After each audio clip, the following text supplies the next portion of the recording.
Good evening, guys. We'll handle tonight a little differently. The purpose is different, so the execution will be different.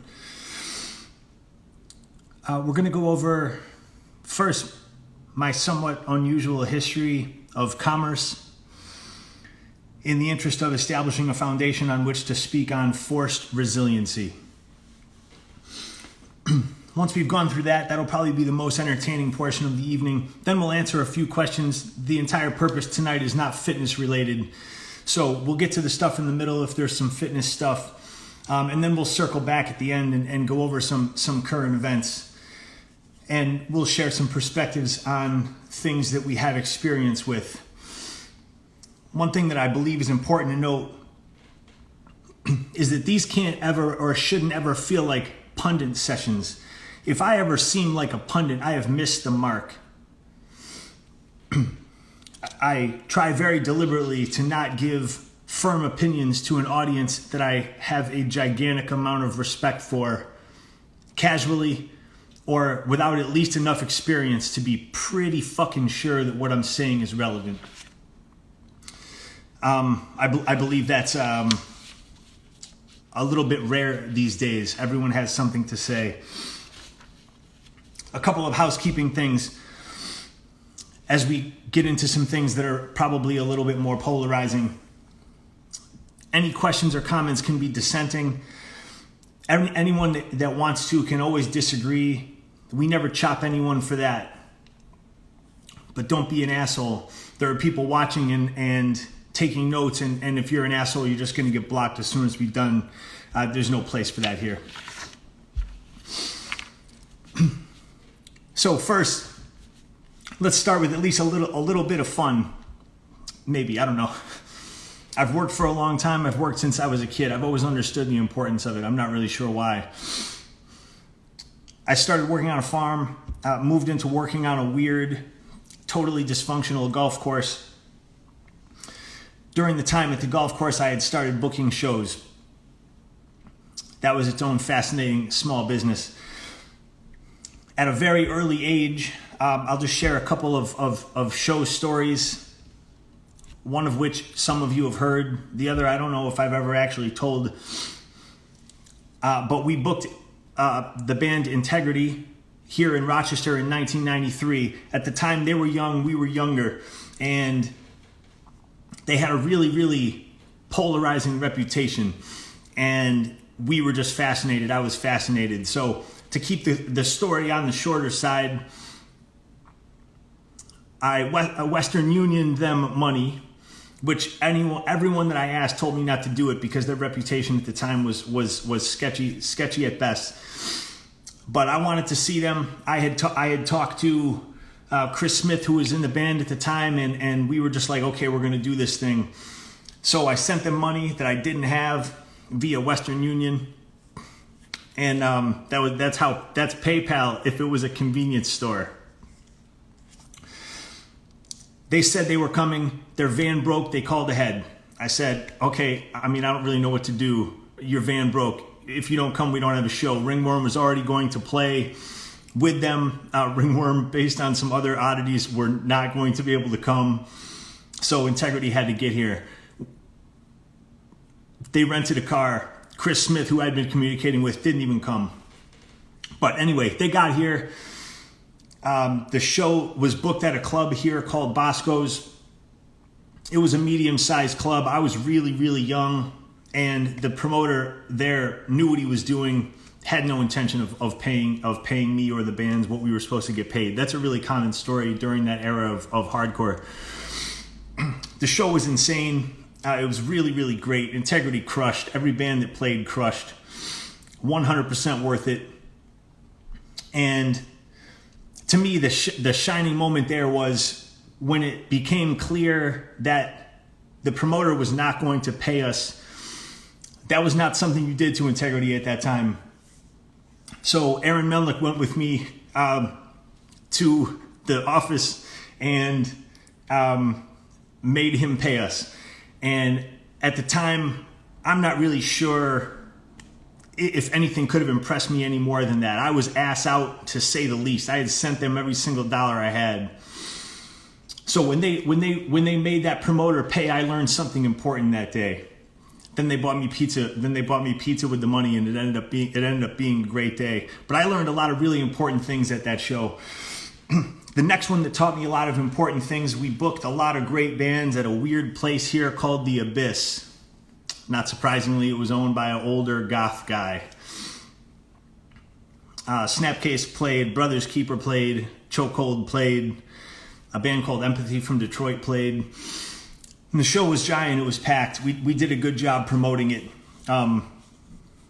Incidentally, one of the kids from Snapcase had been mouthing off, and I think that's all they did back then. So some of our actually hard friends here were going to smash this kid. And so I had to intervene and say, okay, you can hit him, but they still have to be able to play. So kid jumped out, hit him once. Now everybody's got a story. No one got hurt. Band still played. But the show was well attended. The upper floor where the show was kind of bouncing. That was really kind of scary, a little unnerving. And of course it overdrew. So the promoter or the club owner or whoever he was, I believe he was both, didn't want to pay me.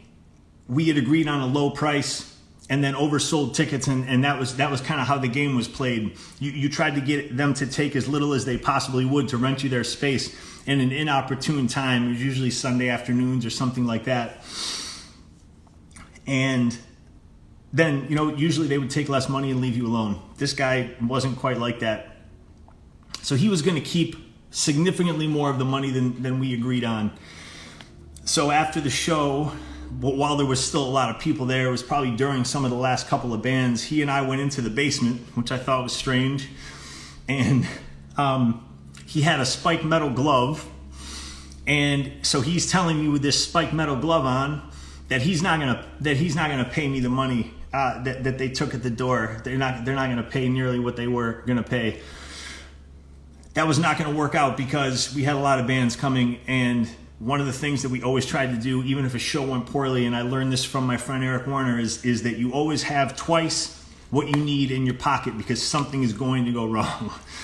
And so in this case, it was a big one. So I didn't have that. I had enough, but not too much. And so I basically told this dude, look, you can hit me with this glove, whatever you want to do, but I'm going to climb up those stairs and I'm going to tell every person in this place to destroy your fucking business. Because a deal is a deal. We did a good job. And the fact that you're a greedy fuck is not going to keep these bands from getting home safely. I'm sure what I said was not nearly as articulate as that, but that was basically the gist of it. And he got the picture. He got really, really pissed. He shoved me. He pushed some equipment when we got upstairs, and we never booked another show there, but it didn't matter. I learned another really important lesson there. I'm going to let people gather what they would have learned from those instead of telling you, but it all seems pretty clear to me. In between booking shows, I got a job at a health food store. That went okay for a while, and then some really, really weird stuff happened. I'm not going to get too far into that. And then I worked at Kink. Kink was a good idea for a while. The kid that runs it is a dope, and he's really, really good at certain aspects of business. But at that particular time, I was riding all the time and really, really ingrained in that culture. And I was very, very helpful in developing that brand and making sure it stayed on track. He did very specific things well with the business side of things, but was not good at the other stuff. So once Kink had gotten to a pretty good swell, it definitely felt like it was going to be time to leave since he had already tried to fire everyone that worked there a couple of times based on a whim or something like that. So I knew that wasn't going to last. I got the opportunity to go on a trip called Road Fools, a BMX bike riding trip. I'll be always grateful to Props Visual for that opportunity on that trip. Made some great connections, developed a good friendship with Brian Castillo, and he offered me a job at Primo and Tip Plus in Long Beach, California. So January 10th of 1999, I moved to Long Beach, California. That job evolved quickly. A handful of people left right as I got there, so I had some game plans and executed them and ended up running an awful lot of that company, and we made a lot of great headway, and I learned more lessons at that one real job I've ever had than any other time, both good and bad. there's a couple of stories there that are probably separate and might be interesting. So that was very large scale. I had access to a giant amount of money, and we treated it like Robin Hood. We were doing contests, we were sponsoring riders, we were helping our friends, we were doing everything we possibly could, because that's what we did. In the midst of all that, Hell on Earth had become a thing. We were doing it as a production company. We were selling some shirts. We were kind of making it just a little bit more of what you see now from us, which is just a little bit more of like a cultural thing. It kind of did whatever it wanted. We also booked and ran gigantic bike contests at that time called La Revolution. And I mean, unless I'm really misremembering that, they were pretty special and pretty unique. I would announce them. We would bring, metal suitcases full of cash for prize money. It was a really interesting time. In that same time, I was fortunate enough to write articles for Dig BMX Magazine and Ride BMX Magazine, and that's something I took very seriously also, because I knew that was something that I wanted to cultivate as a talent and improve. The contest started winding down. That era of BMX changed a little bit. And then after some really negative stuff at Tip and Primo that really didn't have all that much to do with me, and I left that company, we started Coalition. It was a terrible idea. I borrowed money to start a company that needed so much more money and experience than I had. Sourcing BMX parts overseas was something I was okay at, but not great. And really just that amount of money and upkeep is something that it takes quite a significant crew to get handled, especially back then. A little more seamless now. Coalition did well. Visually, philosophically, it still in my mind stands out. Aesthetically, I still believe it was possibly the strongest brand that's ever been. Maybe a little ahead of myself there, but it was really, really excellent and totally unconventional. Nothing like that. Nothing will ever look like that again. And we were proud of that. Coalition, the brand, transitioned into Coalition Press, a full-service printing shop here in Rochester, New York. I was still living in California at the time. To back up just a tiny bit, when I should have bought a house on the beach when I actually made an adult amount of money and real estate prices were reasonable out there, instead, I thought it would be a smart idea to open the Hell on Earth store here in Rochester. And lo and behold, it was not. It was an excellent idea. The store was amazing. BMX bike stuff. We sold Ben Davis clothes. We sold tons of great records, books, snacks. I mean, it was a really phenomenal store. We had a whole ceiling full of flyers. But based on bad absentee management, which was on me, and laziness and inattentiveness from the guys that were working there, it had a relatively short but impactful run. Moving back up to the print shop. The print shop was excellent. The talent in that room at any given time was insane. They were such talented artists. They came from unconventional art backgrounds, graffiti and painting and things like that. And then we kind of cultivated them into technical designers. They ended up learning how to use the computers to do work for us. And that was really gave us a unique look and some unique capabilities. So Coalition Press was great. We printed for a lot of different independent organizations and bands and all that kind of stuff. But then the big thing was I was so involved in fitness at the time and CrossFit. We started printing for CrossFit. We started printing for CrossFit proper. We started being the design house for CrossFit proper at the time, which they needed all the help they could get because their shit was awful. And so for a couple of years, the designs were better. Also, a funny side note, if you've ever heard that term, unfuckwithable, so I coined that. In 2006 or 2007, or maybe 2007 probably, we put that on a shirt, gave it to Glassman as an idea, because at the time that was kind of CrossFit's thing. That word hadn't been a thing. We made it, but the idea was, they were just thinking they were the baddest thing out there, and so anyway, we gave him that shirt. Some other nerd, Tony something, was running the place at the time, and he was giving some pushback, but Glassman loved it. And we sold collectively a million unfuckwithable shirts, as stupid as that is. The print shop was great. That did not go well based on some other things that some of you guys have heard the stories of. And in that same time, our friends had something excellent called Rust Belt Skateboards right down the hall. I had our first iteration of that tiny Wolf Brigade down the hall. We were creating something called Industry BMX Mag. There was previously there was a BMX Business News. It was a trade publication in the BMX industry that basically just kept everybody caught up on what was happening in the industry, and it was really interesting to us. We worked in the industry, so we wanted to know.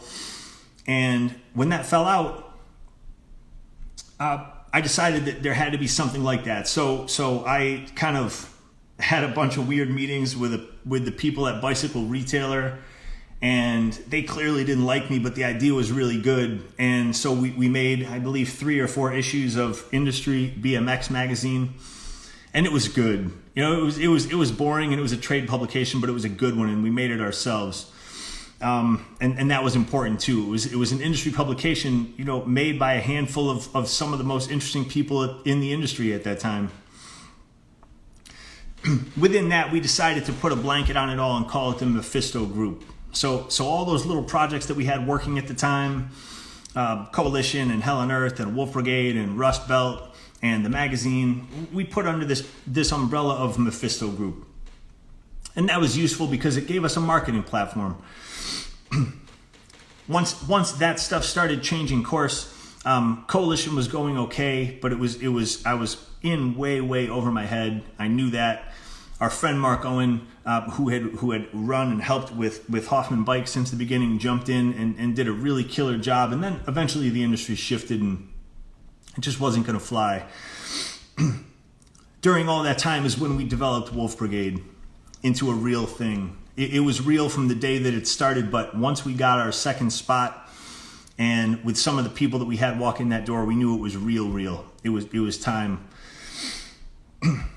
Amidst all those things, I was also seriously injured and having a lot of problems personally and psychologically and things like that. So all of this got a little bit more complicated than it needed to. The writing that I've done has tied it all together. I've been working on many of the projects that some of you have seen for many years, and a lot of that helped kind of keep some cohesiveness to all this stuff. So that is an abbreviated history of the Unconventional Commerce that I've been a part of. And one thing I know, based on all of it, and of course some of it is not still with us, and that proves that we know how to fail. And the things that we've succeeded in have not been cooperative. So, although it's different than what is going on currently now, if you are not willing to force something, if you are not willing to demand it, and you are simply going to request it, one, you have to think about, is it really yours? And second, you have to think about, how much do you really want it to survive? Are you already looking for a loophole, or are you already looking for a backup plan? When all of this started unfolding, the first thing I thought about was, okay, how the fuck are we not going to die? And then we executed every single plan that we needed to do that. None of it is easy. None of it is ever going to be easy. Running quirky, small, unconventional businesses will never be easy, and it's only going to get harder because as much as this is really strange, our government is systematically and intentionally destroying the aspects of commerce and culture that most of us like best. Think about that.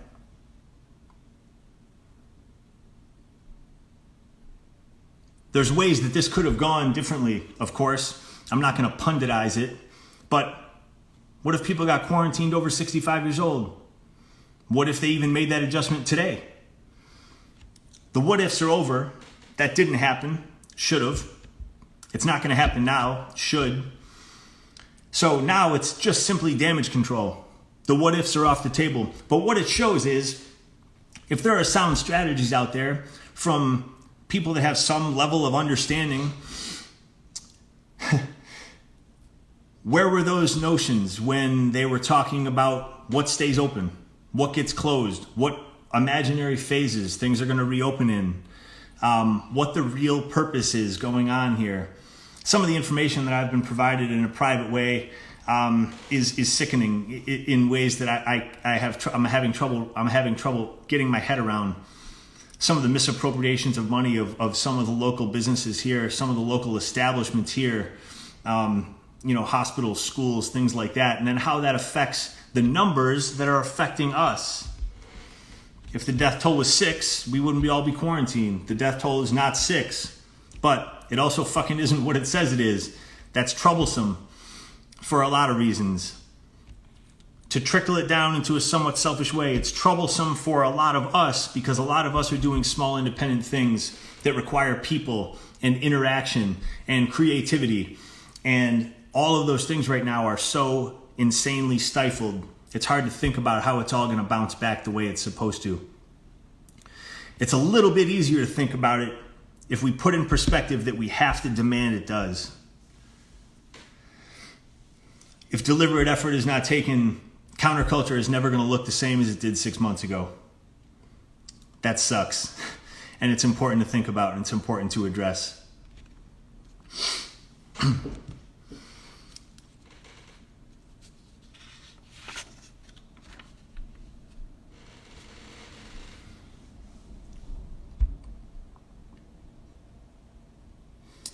In the interest of just not talking at this phone, let's answer a few questions and then we'll come back. Why don't we start with Jim? Hey, Jim. All right, I've been playing with different rep schemes with the Mace. What are your favorite?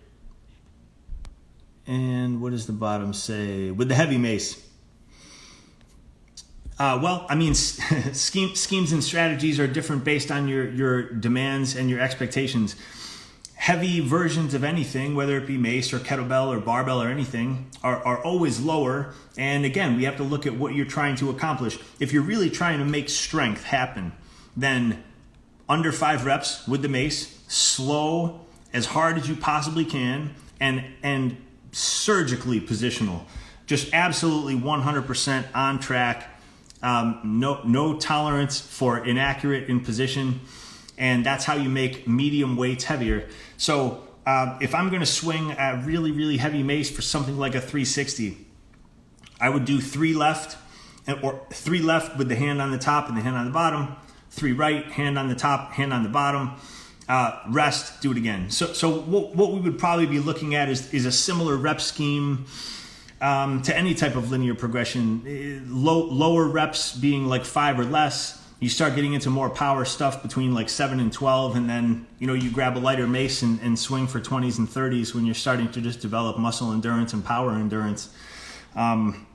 Broad answer to a specific question, but that's where we'll go with the Maces. It's not a hell of a lot different than anything else in that respect. People treat the Mace differently, but it's a strength implement.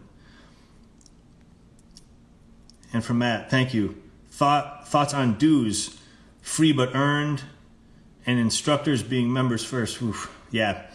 So my thoughts on dues, I credit again to my phenomenal instructors. Everybody pays. Even when I was running CrossFit Long Beach, teaching grappling, teaching striking, and teaching a lot of fitness, I paid $50 in dues. So did my instructors.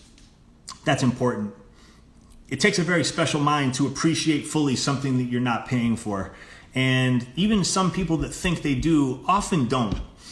And I believe that's extremely important.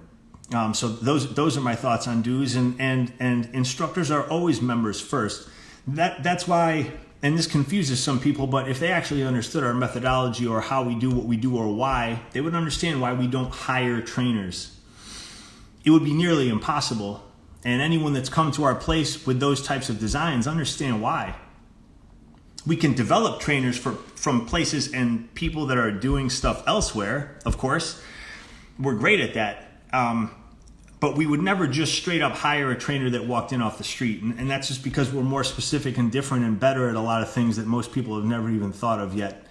So our instructors are members first, and everybody pays. If I pay, everybody pays. From Dave, will we ship Maces overseas? Yeah, this has been my worst answer to a question for the past year. We've been struggling with shipping them overseas because there's a million jam ups. It is not in my wheelhouse, and I can't get it done at a price that I'm comfortable with yet. Yes, we are. We will. I'm sorry it's taken so long. It's definitely not meant to. If anybody out there is an import-export expert and wants to ship a few pieces of a really weird object from Rochester, New York, just get right at us.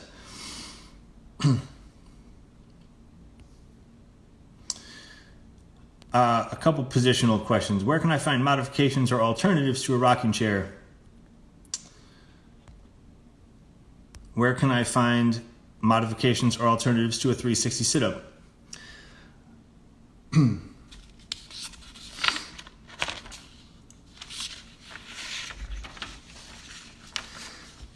Well, we'll often say complement and supplement, and we usually say them together. One will help improve, the other will circumvent. If something isn't built yet, then it's not complemented, it's supplemented. Once your hollow hold is rock solid, once your hollow rock is cooperative and accurate, once you can lift your knees up and hold them at a parallel hanging from a pull-up bar, once you can perform excellent ab mat sit-ups in full extension with your ass on the ground, then the rocking chair will be there, and so will the 360 sit-up.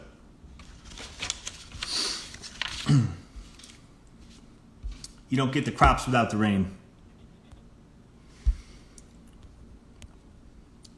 Hey, Bailey. Do your athletes require training programs specific to each sport they participate in? Yeah, excellent question. No, sport-specific training is bullshit. You need strength, you need power, you need durability, you need conditioning. The position nuances of a sport have to be trained in the sport.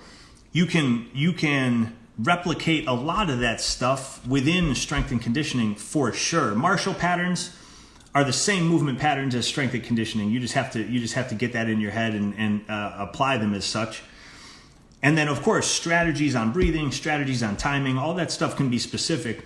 But realistically, a firm foundation of excellent strength and conditioning training transfers to every sport in the world. An inaccurate one or a goofy one or a completion-based one doesn't. So, no, sport-specific training is not needed for every sport participated in. The nuances of sport have to be practiced in sport, but you can get an awful lot done with really, really sharp strategy inside strength and conditioning. Composition always trumps completion, and once you've thought about how you're completing something at a really diligent, consistent level, it translates to everything in the world. Good, thank you. Can high school kids utilize Subversive Fit? Yes, please. Yes, they may, Bailey. Thank you, man. Hi, Chris. I'd love to see some Mace prototypes history. Yeah, man. So now I know that people are monitoring our content because we just talked about that this week. We're going to do a separate short piece on here with that because I'll do it from the gym and I'll show you our whole lineup of stuff. We made a bunch of Maces. We had a bunch of samples made. I've made this joke too many times for it to probably still be funny, but it took me 10 years to properly put a ball on the end of a stick, and I'll show you exactly why. Hopefully it'll be at least a little bit interesting.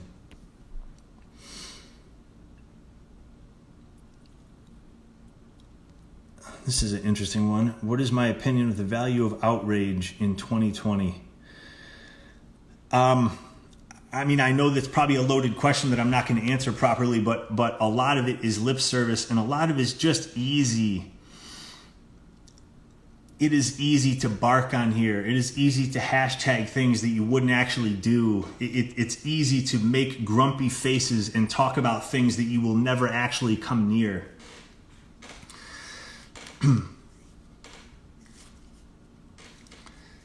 So outrage is important, but where it's directed is even more important. And in my opinion, in our opinion, what you're doing is more important than what you're saying, even if a few more people might hear you say it and a few less people might see you do it. But the doing is real. That has happened. Saying it, a ton of people can say it. But if they're like-minded in the wrong ways, all they're going to do is pass on little tiny tidbits of it. And it's just going to be a bunch of people talking about a bunch of shit. So outrage is crucial, and it always has been and it always will be, but it has to be followed with action.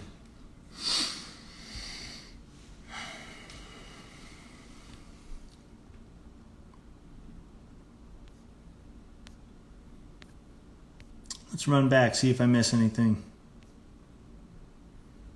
Oh, hey, Dan. Oh, favorite Lavrov contest. Jeez, man. I don't know. Do you have one? I think either Milwaukee 4 Seasons, just because it was such an absolutely insane adventure and I misstrategized the drive from Long Beach so bad.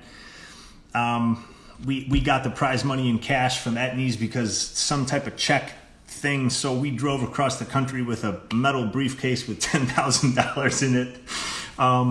And then ran a great contest in Milwaukee. Either that one or the second East Coast Terminal one.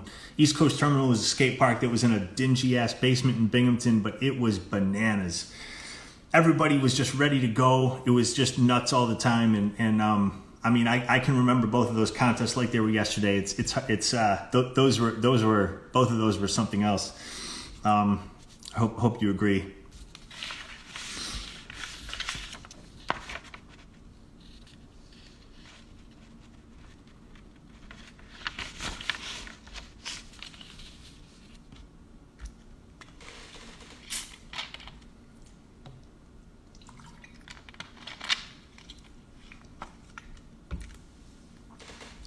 I began training martial arts in 1998. I moved to Long Beach, California in 1999, continued training. My first instructor in California was an excellent Kempo karate guy who was at the time higher in his blue belt in jiu-jitsu. He was about to get his purple belt. So I told him that I wanted to practice grappling. And so even though what I was doing is paying him to teach me karate, we would grapple, and it was really valuable to me because at that time all I had done is seen the UFC and done Aikido and things like that. I mean, when I first saw the UFC, I did the same thing everybody else did, which is get gloves and hit everything. And there's a lot of value to that. You learn how to hit things and how not to. But once I started getting into actual training, the grappling became my favorite. And then we moved quickly and kind of integrated it all, and then in a stroke of good fortune that I could never replicate, I was driving around and found what would become my gym for the next 6 years. I got to train early and often with lots of military and law enforcement. It was really strange for me because those were communities I was not familiar with, and I did not like the cops, much as I still do not. I realized that the scale slides a lot. I also realized quickly, even way back then, that there were cops that were dedicated to what they were doing in a way that was admirable, but there was an overwhelming percentage of them that were not. And the herd thinned quickly. They would come in to practice with the others, and the others would smash them. We would smash them. It just didn't work. You can't just jump into deep water and expect to swim. That was challenging, but it taught me an awful lot. And it taught me a lot about the language that it requires to do that properly. It taught me a lot about the simplicity that it requires to do that properly under duress. And more than anything, and discouragingly, but also factually, it taught me that there is a gigantic gap between perception and reality of what a police officer's skill set is, what they are required to do. And just touching quickly on this tragedy this week in Minneapolis and taking absolutely no responsibility off of the individual or any of the other people present, because all of it is despicable. It is a product of substandard training. It is a product of inadequate standards and non-existent expectations. Performance is not held to a high standard in most law enforcement. The people that do that are almost always pursuing it outside of their work.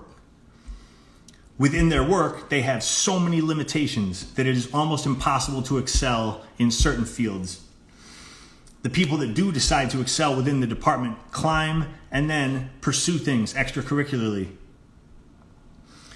So when you look at that skinny arm motherfucker that committed that crime this week, it was clear as day that he had never done anything defensive tactics-wise outside the department. He had never practiced anything that he was taught within defensive tactics enough to actually understand what he was doing. Because although I am not a cop, there are 6,000 ways to hold a human body on the ground, especially if it's in handcuffs, and that is never one of them.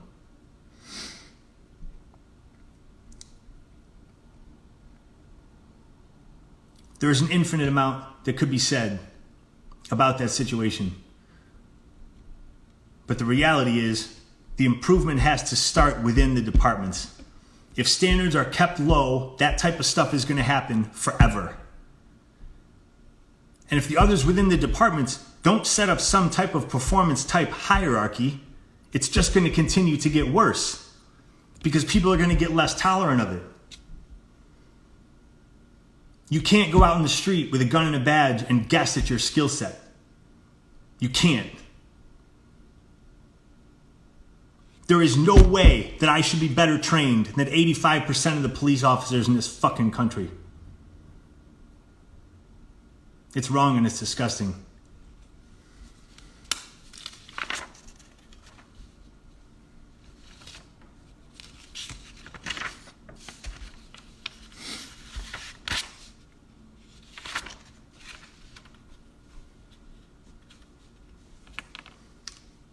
Get a couple more lighter ones before we finish up.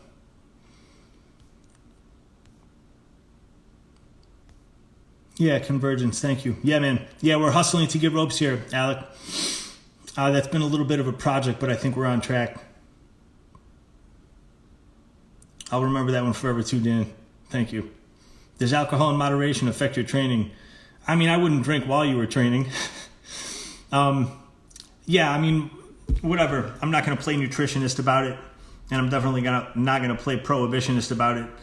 But if you're drinking more than a few times a week and you're training hard more than a few times a week, it is absolutely impacting you.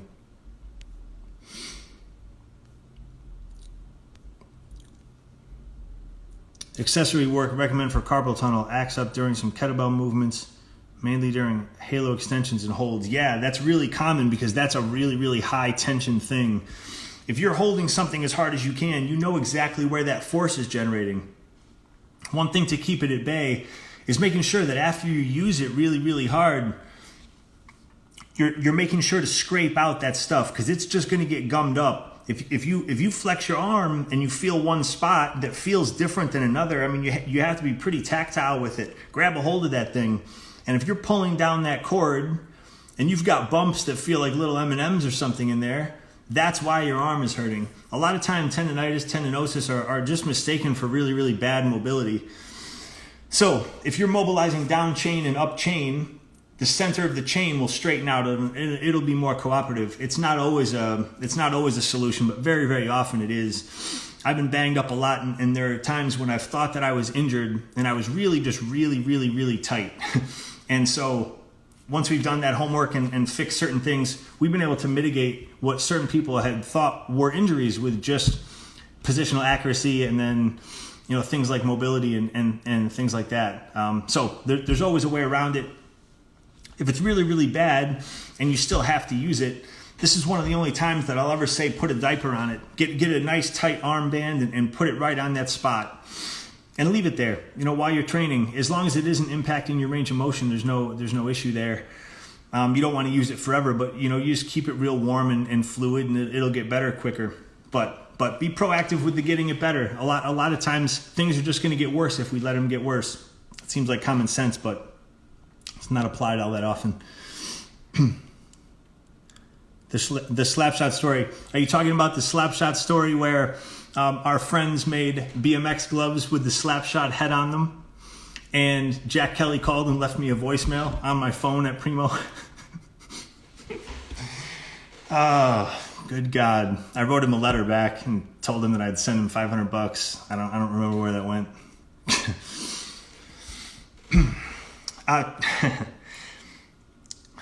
If anyone else has any fun questions, I'm willing to answer them. But since we're talking about hardcore, I wanted to talk about something else. I got into hardcore when I was very young. I'm not going to get into it again. Most people that have been here have heard that. Over 30 years ago is when I started listening to and pursuing hardcore and really kind of just devouring everything I could find. Lyrically, philosophically, I think it was the keys to the fucking kingdom. I mean, the ideas that were put in my head, of course, some of them were flawed and some of them have definitely not been as kind to me as they could have, I suppose. But anything you needed to know about like integrity and loyalty for your friends and standing up in the face of injustice and all this kind of stuff, it was all there for us. We had it. We were fortunate beyond anything we could imagine. And I've put my money where my mouth is and my hands where my heart are enough times that I don't have anything to prove to anyone in these realms. I've lost it. I've lost more money and blood and sweat and tears on hardcore than almost anybody.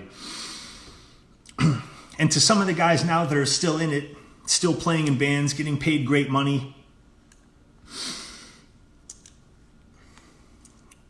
you're a long way from St. Mark's Place now.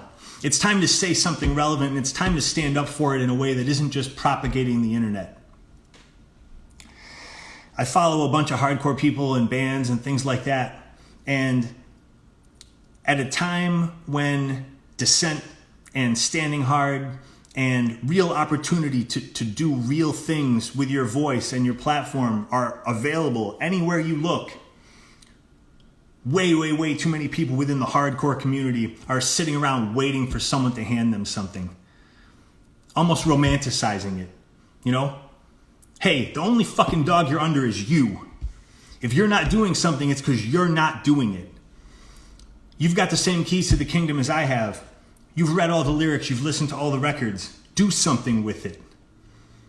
Certain people are and certain people do, and I respect that immensely. But an awful lot of it, hardcore is full of sleeping giants. They're sitting around fucking waiting for something to happen. They're spouting off lyrics that they've been writing for 30 years that are the same as they were 30 years ago, preaching to the same choir that's just gotten fatter and more unhealthy.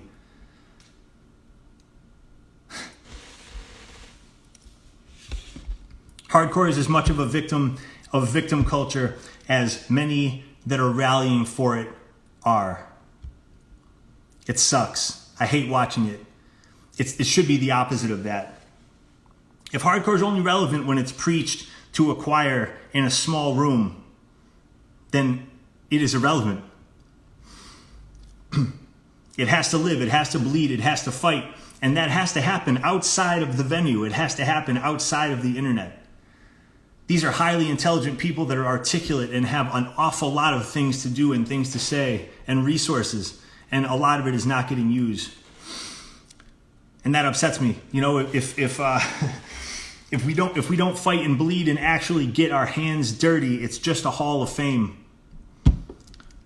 No one needs that.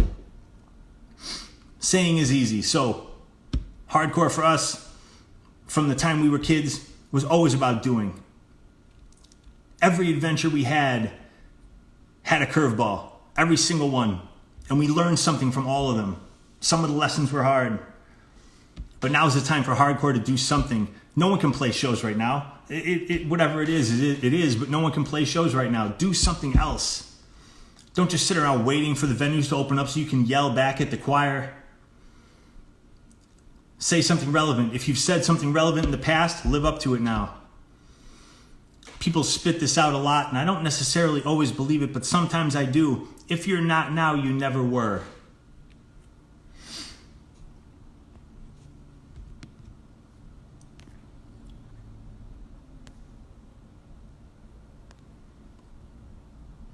From barely comparison of a Mace to Indian clubs for shoulder health.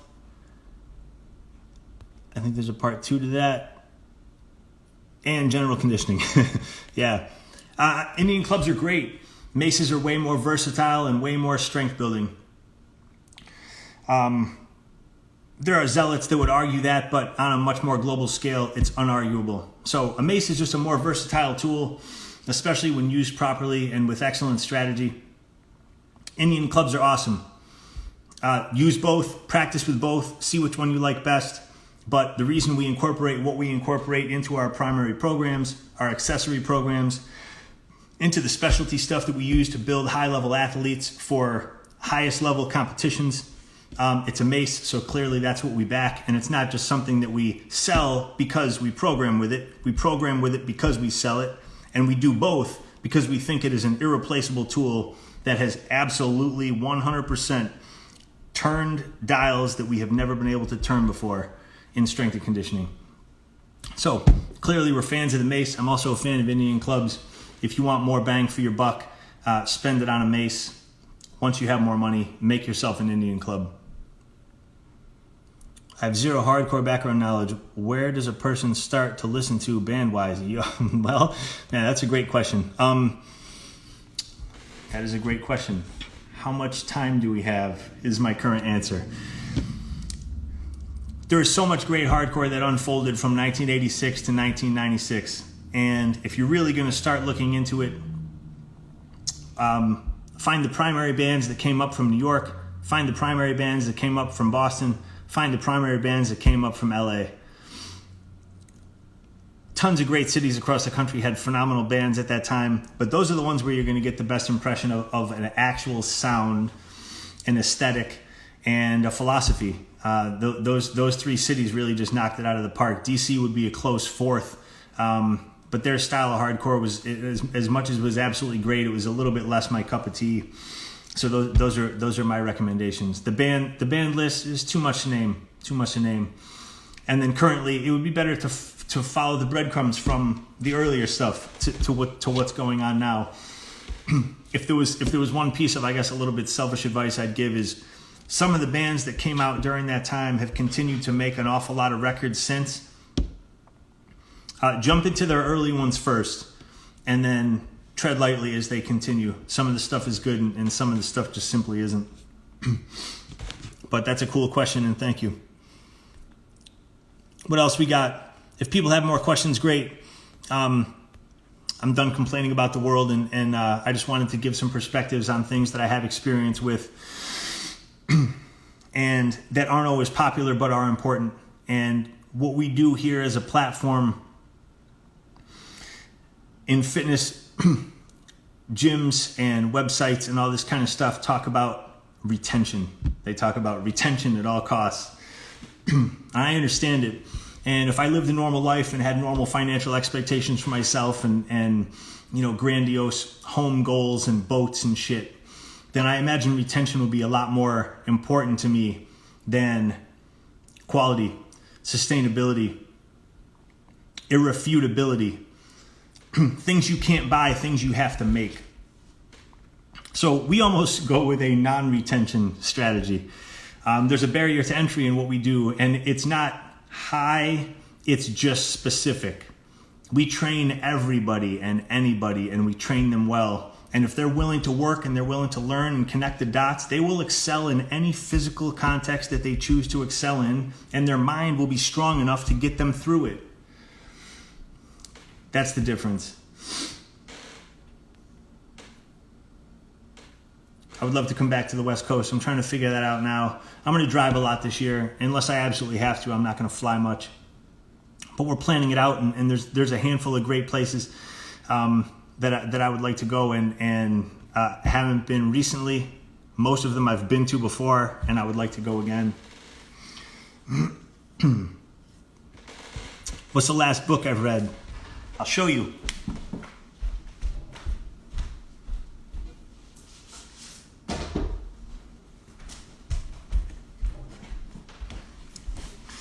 It's a shameless plug. My friend Chris at Bridge 9 sent me this. I have read it cover to cover. There's a lot of bands in there that I'd never heard of. There's a lot of bands in there I had. And just what a fascinating book.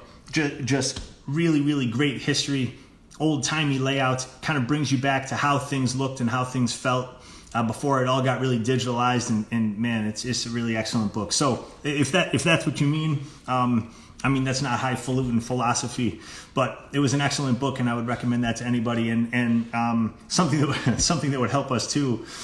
I can pay you later for the segue into this.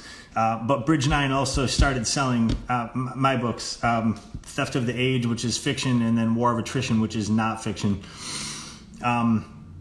Buying them from Bridge 9, it would be great. We don't make as much money. I don't give a fuck. It's rad that Bridge 9 sells them, and I don't think they're selling particularly quickly. I'm giving partial credit to the fact that a lot of people got it beforehand. But I would really like to move some through there, and then while you're there, I know they just had a great sale on books, and they've got a lot of cool stuff in there. Put out a list of places. Yeah, thank you. Yeah, that's great, Jeff. So thank you. The other thing we're going to do, and 951, we'll cover it now. We've sold a lot of Maces in the last few months. The couple of things that got that moving were a nationwide quarantine, and most people being out of equipment, and Jocko Willink putting our Mace on his page. So we've sold a bunch of Maces. We're really grateful for it. Nothing about that process is easy. Getting those things made is not easy. Getting them from the shop is not easy. Finishing them is not easy. Packaging them is not easy. The UPS man hates us. I carry stuff out for him every single day. Nothing about the Maces is easy. So people supporting that, I take very personally, and I appreciate it a significant degree. So what we're going to do this year is we're going to do a driving Mace tour. And if you have a Wolf Brigade Mace, or you've been to train with us in person, or you're a part of the remote development resource, which is our new site that you have to pay for, and it's worth every penny and more. The clinics will be free. If you're not, then people are going to pay for them, and I'm not really sure how we're going to pay for that yet. Maybe we'll find a sponsor for it, but I want to do a bunch of free clinics. I don't care if they're at gyms. I don't care if they're in the fucking park. I don't care if they're in the woods. Doesn't matter. If your philosophy and methods are sound, you can teach them anywhere with anything, and that's something else that we're going to continue to beat into the ground until people understand it. And so that's one way we'll do it this year. Hopefully that answers your question, Jeff. Theft of the Age Part 2, on its way, working hard. Thoughts on integrating the pelvic floor into our strength conditioning? That's a bigger question for another time. And yes, of course, we have addressed stuff like that. We've had people that have had C-sections. I've trained pregnant people. I've trained post-pregnant people. There's a lot of strategy there, and now's not the time and the place. But if you want to get a hold of us directly, you're welcome to ask that question again, and we'd love to help. Thank you. Thanks, Gypsy. And we'll be, when this stuff comes out, we'll be in touch. I mean, we use this hopefully as a useful, intelligent platform. I never want to take advantage of an audience. We never we never expected to have an audience that looked anything like this, size-wise, geographically, any of it. I never want to abuse that for a minute, because it's a day and age where people abuse their audience. People say and do anything they want. People post anything that tickles their fancy. And it's just become this pollution culture of social media. That's the last thing we ever want to do. As soon as we feel like we're just preaching to the choir and not accomplishing anything, you will never hear a peep from us again. Greg, you're going to get into the ocean with us. Oh, sorry. It seems like we might be out of time. Guys, thank you again for the interest here. Reminder on the remote development resource. The website is subversivefitness.com. We've got a new arm of our project coming up in coordination with Wimp to Warrior and our friend Scott Viscomi. We're looking extremely forward to that. We're going to be doing some really interesting stuff, and without fail, if you pay attention and apply, you will improve. And we can't guarantee much, but after training people for 16 years and training myself for longer than that, I know for the amount of attention I've paid during that time, we can improve anyone walking the earth. The finest athlete walking the earth, the newest beginner walking the earth. The devil is in the details, and the devil is the difference. We'll see you all again soon.